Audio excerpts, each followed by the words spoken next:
بسم الله الرحمن الرحيم رب زدني علما. The next thing we'll try to understand about the service sets, and there are three different types of service sets. We'll try to get into that as well.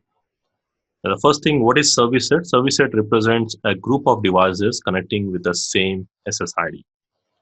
So if you just take a simple example here, if I go to my wireless router, which I have, and if I try to log into this router, now here you do find some status. If I go to the status option here, now here, if I go and click on this active client table, so the interface will vary. Now this is my Wi-Fi network, and you can see these are the different products or the different devices which are connected to the Wi-Fi network. You can see there is an iPad and then phone, and probably there are some laptops as well connected, a couple of laptops here. And these are the IP addresses what they are using, and these are the MAC addresses what they have. And of course there is one more device like the camera, probably that is also part of the network. Now you can see these are all the devices, and these all devices are having the common SSID. So the SSID represents the wireless name, and the SSID to which I'm connected is the D-Link My Home.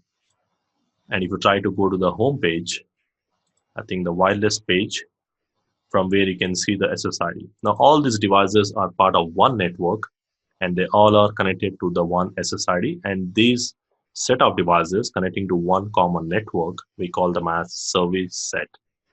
And the ID, which is used to identify that service set, we call it as SSID. Now we need to make sure that all the devices to be a part of the one wireless network and exchange the information, they must be part of the same SSID. Again, how they represent, you can represent as one logical network where the set of devices, they are part of the same subnet or the same VLAN. Like if you take an example of your wireless in your corporate network, the company network, let's say I have VLAN 10, VLAN 20, and the VLAN 30. And these are already pre-configured on the wide network. Now each VLAN represents a separate SSID. So every SSID for each VLAN will be different, and of course the access point when it is connecting to the wireless wide network, it's going to represent one logical subnet or one VLAN. So I'll show you a little bit more details in the next topics. Now mainly there are three types of service sets, three types of logical grouping networks, and you can connect in the form of three types, like the independent service set or basic service set or extended service set.